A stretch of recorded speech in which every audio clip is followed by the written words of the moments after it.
Good morning and welcome to the morning break. I'm Rob Patz. It's good to be here. How was your day? How's your week been so far? It seems like a week. I was telling my wife yesterday it was Monday and felt like the end of the week already, which sometimes happens when you get a chance. And I don't know how you feel about this, but you get a chance to maybe be off Thursday, Friday. Like last week, we traveled on Thursday, and then Kristen sang Thursday night. It kind of threw my week off, and then I had to work Saturday. So I worked Saturday, and then it felt kind of like, I was here. I was already a week into it. So a lot of interesting stuff going on. By the way, today is National Fudge Day, and one of my favorite places, along with my wife Kristen, to go is Mackinac Island, of course, kind of the home of fudge. If you've never been, you need to go check it out. But it is National Fudge Day, and which I think is also, this is awesome. This is awesome. So the National Fudge Day came about first, but then our friends in the vegetable growing industry said, no, it also needs to be National Veggie Day. We're going to talk with Dr. Trudy. We're going to ask her if on a plate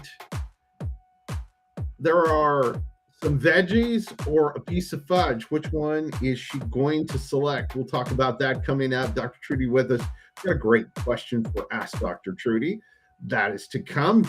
Take our quick peek in. We are in Leavenworth, Washington today in the my-snackies.com look-in cam. We're looking into Leavenworth. It is a cool Bavarian town. If you've never been there, you need to go. One of my favorite places in the country happens to be in my former home state of Washington.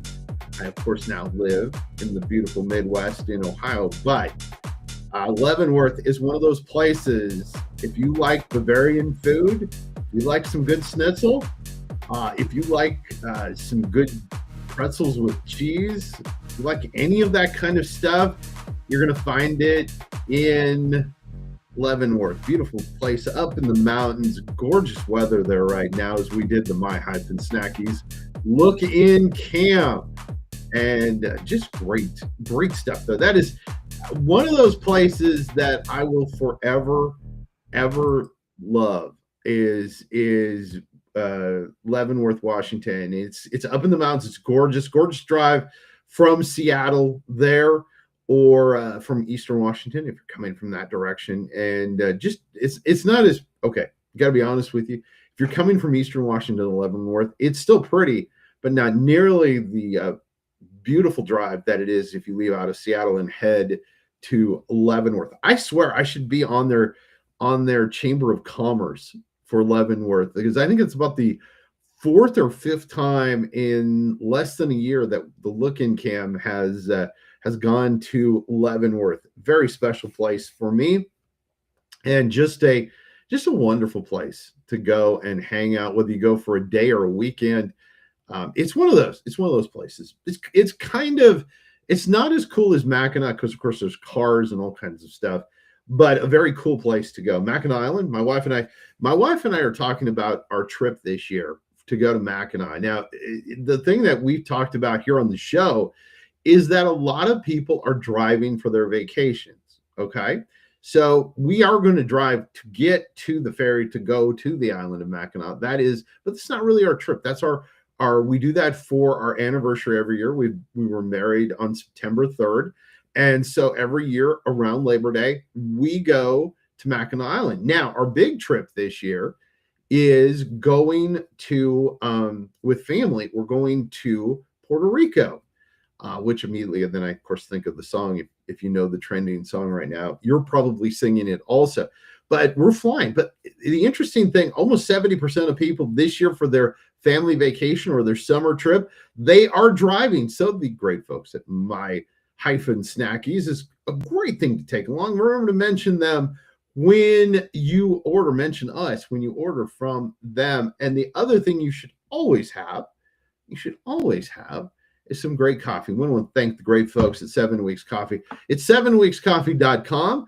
use the promo code ATV10. You know, the cool thing is they give part of the proceeds back, and they're getting ready to go over the $2 million threshold. And we were supposed to, on Wednesday, have the founders of 7 Weeks Coffee on, but due to some scheduling issues with yours truly, not with them, we will not be able to have them on Wednesday. So yeah, but it's gonna probably happen sometime this summer after I get back from going to Puerto Rico. By the way, the week of that, a week and a half of that, we will not be having shows. Obviously, I'm going to enjoy myself, and so we're gonna not have any shows. You'll see reruns on the network, but live stuff on social media. By the way, and I try to explain that to people. This is live on the network that my wife and I own, and then I do share it on my social media. It's on my personal Facebook page, on my LinkedIn, and a few other places, X, I believe, and some other places. I think Rumble. I don't know. I'd have to ask somebody because I don't handle that part. But I believe it's on Rumble also. By the way, if you have not, you should probably head over and check out the hot debate on my Facebook page. Even yesterday, I posted a little something. Somebody questioned about my salvation, which I always find kind of interesting. And so I had a response. I'll let you go look at it on my Facebook page. And it has generated some interest, and that could put it mildly. Anyway, Dr. Trudy's going to be with us. We're going to ask her some questions, including if there was a plate with a piece of fudge or some veggies, which would she pick? We're going to do that after this. Behind every precious life, there was a choice. Behind every family moment, behind every special memory, there was a choice. A life of joy. A life that is beautifully and wonderfully made. At 7 Weeks Coffee, we are funding the pro-life movement, one cup at a time.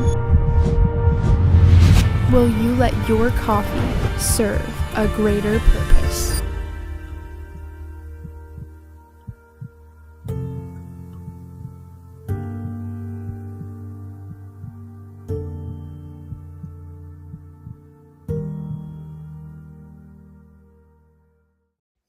We love the great folks at 7 Weeks Coffee. That is 7weekscoffee.com. Use the promo code ATV10. And as I said, they're getting ready to cross the threshold to giving back almost $2 million. It's fantastic. By the way, here's the deal. Order the variety pack. Get 4 of them, including in that, when you pick your 4, get the Haitian blend. It is a brand new limited blend that they have. Go to the great folks at 7 Weeks Coffee at 7weekscoffee.com. Use the promo code ATV10 when you order. Dr. Trudy, it is great to have you here. The burning question of the day is, on the same plate is a piece of fudge or some veggies. Which do you pick? Well, Rob, I'm going to have to say the piece of fudge, but yeah, I'm going to have to say a piece of fudge. You have to, there should be no but. I mean, I love fudge. Fudge is one of my favorites. Fudge, chocolate chip cookies, and brownies. Mm-hmm. I really do love them. I love it. So yeah, I would say fudge. My mom, growing up, made the best fudge at Christmas, and she would only make it at Christmas, and it was so good, and it's really hard to make. It is really hard to make. Every Christmas fudge, my favorite. Oh, yeah. That's awesome. See that. And it's just, fudge has a distinct smell to it. And so, like, I'm sure it filled your whole house. And so here's something I'm going to ask you. And maybe it's just me. I don't think so, because I think sense is, scent is a real important thing.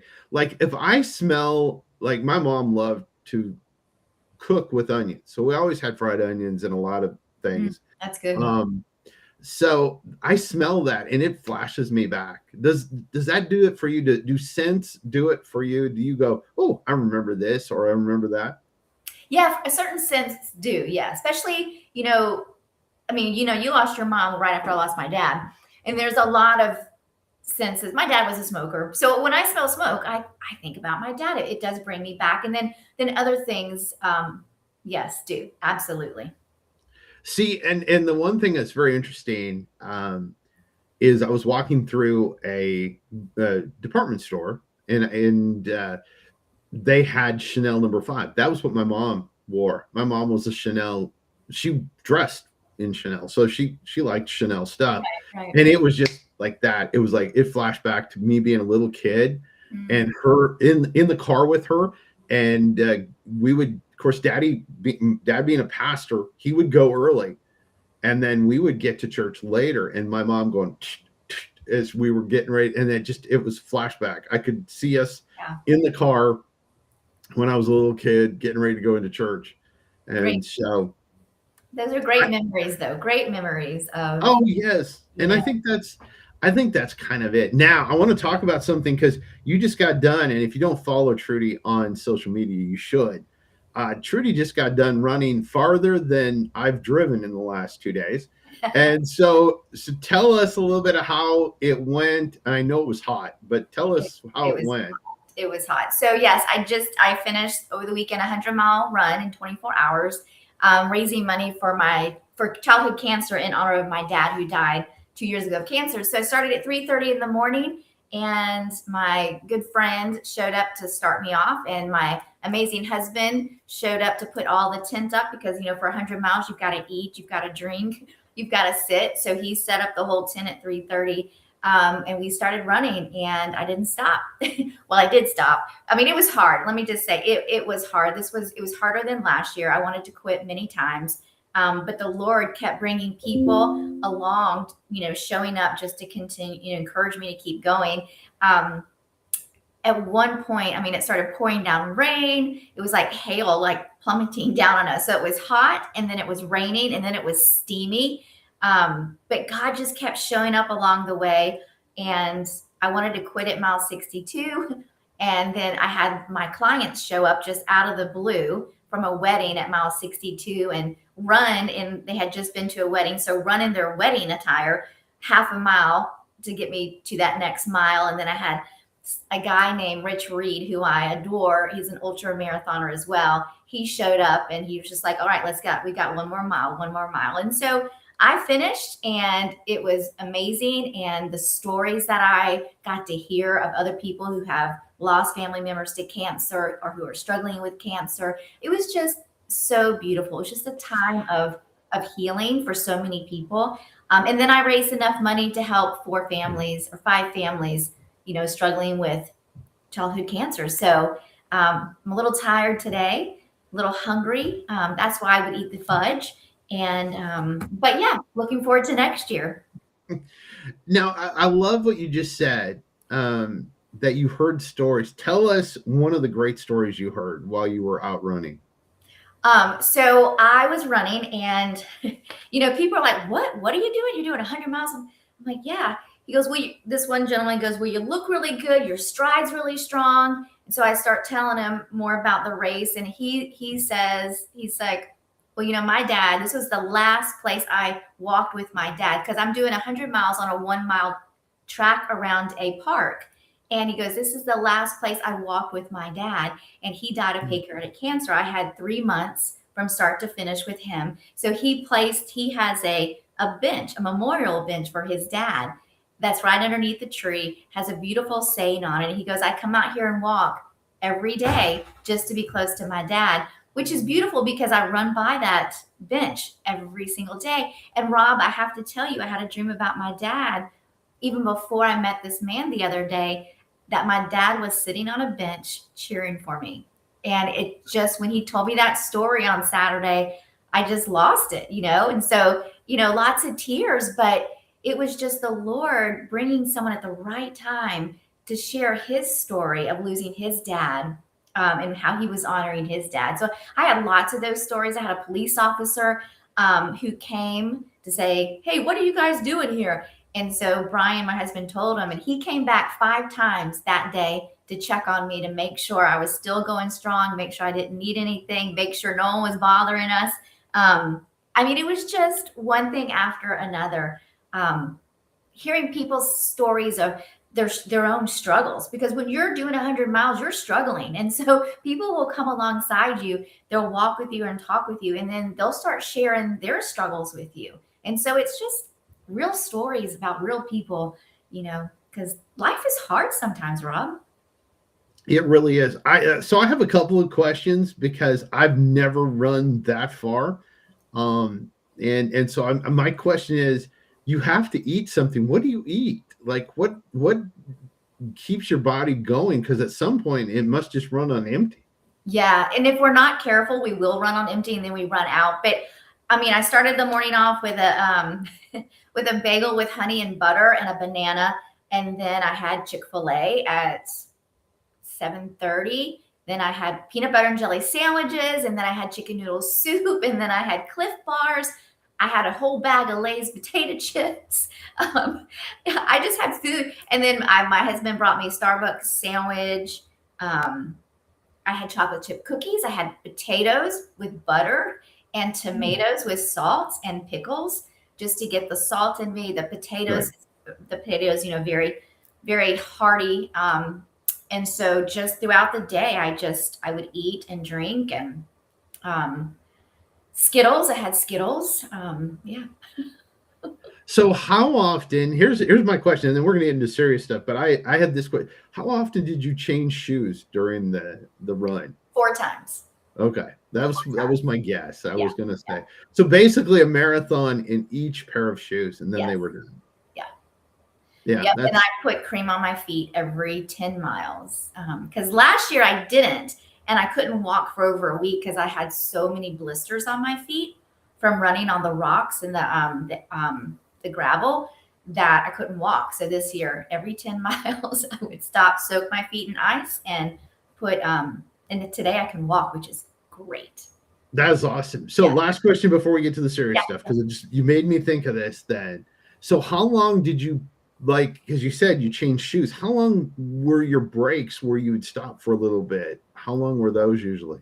They couldn't be more than 5 minutes. So most breaks were 5 minutes. I had someone show up, and I did sit for probably 20 minutes, which was way too long. But I sat. Your body probably started to react to the non-movement then. Oof. And my friend there, Rich Reed, he's like, I'm not going to let you die in the chair. So he was very good at getting me up and out of the chair pretty quick. So most people knew, and I had told him going into it, because last year, I know we got to get onto it, but last year I sat a lot and I talked a lot in the chair. So this year I told everyone, make sure I'm up and out of the chair, so I can keep going. Yeah. That's so cool. Favorite mind over matter. Favorite kind bar before we go to the question. Kind bar. Yeah, well, you said for this race I use Cliff Bars. I mean Cliff Bars. I'm sorry. Yeah, chocolate chip and chocolate peanut butter. That's my favorite. Yeah. The chocolate peanut butter one is my favorite. So, okay, question of the day, Dr. Trudy. And this came to you. And by the way, you can do this on the app. You can ask Dr. Trudy. Just go to our Connect and say, hey, listen, I have a question for Dr. Trudy. And here's the question. How do you work on a marriage where the one partner doesn't want to talk? And how do you fix that? That's hard. And it's a very hard place to be. But if the one partner doesn't want to talk and doesn't want to fix it at the moment, all you can truly do is work on yourself. If you're a believer, then you continue to pray that the Lord is going to heal your marriage, because the enemy wants nothing else but to destroy marriages, because it's a representation of Jesus in our life. But if someone's saying, I don't want to work on it, and I've had people in my office, the one spouse doesn't want to work on it. So you keep working on you. You keep becoming the best you can be. You keep serving. You keep honoring the other person. You keep showing up. But you can't force someone to change. You can't force anyone really to do anything. So become the best you can be. Show up. Continue to show up. Continue to work on yourself. Continue to honor. Continue to do the role that you are called to do. Because God has the last word. And as long as we continue to be faithful and we continue to show up, continue to be on our knees, He's got the last word. So don't lose faith, don't lose heart. Just continue to press in. See, and I love that. I love what you're saying, because there are people you can't force someone else to talk. You can't and I think that's, and see, for me, I don't like dead space, dead air, dead anything. I don't like that. So I like people to talk to me. And I've learned something with Kristen is sometimes she's processing. So like I'm a quick answer person. Like if you have it, I got the answer. It may not always be well thought out, but it's my answer. And so so Kristen will take sometimes a minute and she processes it because she's a much more analytical thinker than I am. So that's the one thing, and we're coming up on 5 years for us. Yes, September. Thank you. And I've learned that sometimes I just give her a minute. Like I'll ask the question and I'll sit there and just, I know she's going to answer me. But I would think it would be tougher. And this is where I wanted to ask kind of a follow-up to this is if this spouse is not talking, how do you keep a level of faith, because you start to feel like hope is gone if the other person is not talking to you? How do you stay in belief that this can work out?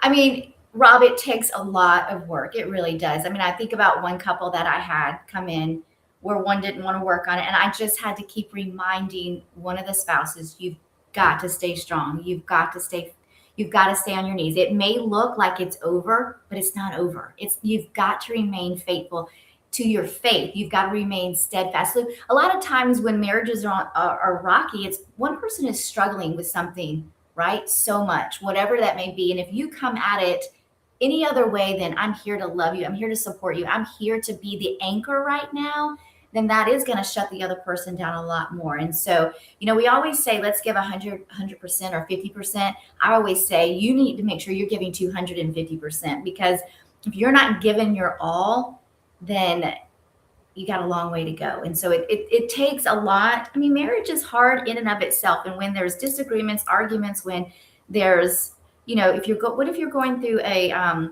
midlife crisis? I feel like I'm going through a midlife crisis, but you go through a midlife crisis and you think the only way to get over it is to get out, right? And I hear that often. I just need to leave. But so if the other person stays steadfast and stays strong, stays in their faith, even when it looks bleak, you keep going back to Jesus and keep going back to Jesus.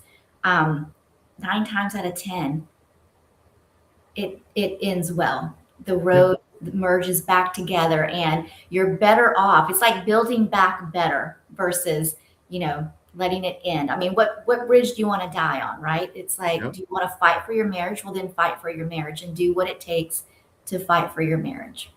Well, sometimes, and the old adage, actions speak louder than words. Mm-hmm. So sometimes, even if you don't say anything to your partner, the actions that you have or are taking will show them, even if they don't want to talk to you, they're going to see it. Don't you think? Oh, absolutely. Absolutely. I mean, actions do speak louder than words. And, I love that movie. I think we've talked about it many times, but Fireproof.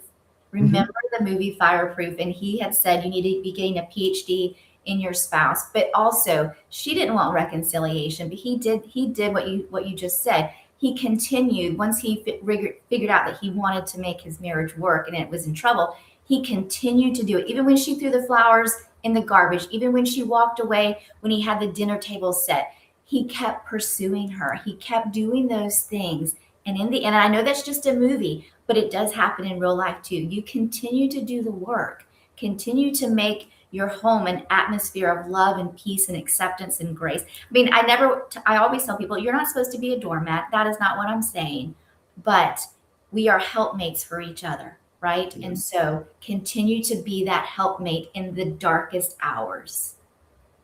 And I think what you said earlier is so true. Sometimes your mate doesn't even know some of the internal things you're going through. My wife talks about that your mind is Satan's battlefield. That's where he works to attack us. And so sometimes just not pressing them, but just letting them know you're there is sometimes enough comfort. Oh, absolutely. I think, and you said it too, we process things so differently. There's the fleers and there's the pursuers. And a lot of times in a marriage, there's a fleer and there's a pursuer. And you've got to learn that if you're a fleer, you cannot pursue. You've got to let them.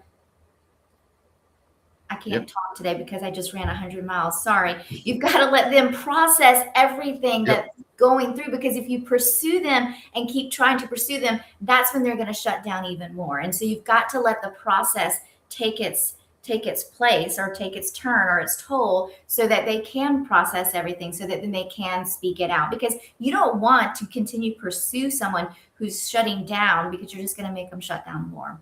Yep. And I think that's the biggest thing. So another question, but not a serious one, and that's why I didn't tell you ahead of time, Doctor. Somebody asked, they wanted me to ask you this, and so here we go, Dr. Trudy. When do you ever rest? Because they said you seem to work out all the time. So this was a question on there. So they obviously follow you on social media, which we're going to tell people here in a minute. When do you rest? What's your rest day look like? Well, I typically rest on Sundays. Sunday is my rest day.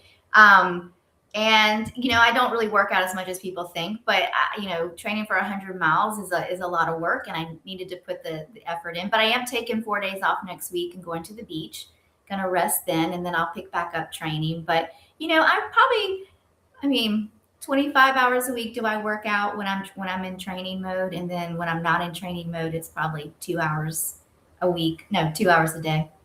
Whether I'm swimming. I was going to say 2 hours a week. I can get that one. Whether I'm swimming, biking, running, or lifting weights. But, I try to manage it all. I have an amazing husband who helps support me do all the things that I want to do. And a son. So is he big? We've never talked about this, but we've got to run. But is he as big into working out as you are?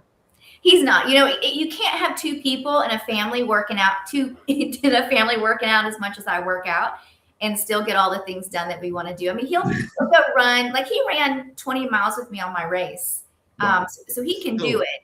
And he'll walk in the mornings, or, go for a quick jog or whatever, but he's not as into it as I am. Now, my son, he's picked it up pretty good. And so he's racing with me these days, which is just such an amazing thing to be able to race with your son. So I'm very, very blessed on so many levels. So yeah, God is good. But yeah, I'm tired. Awesome. I'm really tired. That's why I'm stuttering over my words today. No, you're doing awesome, Dr. Trudy. Dr. Trudy with us. Remember, go to the app on the Connect on the Abundant app and ask Dr. Trudy questions. We'll have more. We actually had a bunch more, but I thought that one was really fitting for this time. And so I wanted to use that one. We would thank everyone who has submitted stuff for Trudy. And Dr. Trudy, we'll see you again very soon. It was awesome as always. And wow, where does the time go? It just goes by way too fast. And I'm still learning how to do that. It's supposed to be a lot smoother than that, but it didn't. Anyway, where's the time go? It goes by way too fast every day, Monday through Wednesday, every week. Now, I got to tell you something. Due to some conflict in my schedule, we won't have a show tomorrow, and that's okay. At least for me, it's okay. Maybe not for you. Maybe you miss me, and that's okay too, because it's good to miss me. But I'll see you again Monday. We've got some great stuff next week. Great guests lined up. Hey, I can't tell you enough how much I appreciate each and every one of you taking part of your morning to be a part of the show. In fact, last week we hit our high mark with over 20,000 people watching via the app. And I appreciate each and every one of you so very much. Thanks for the morning break.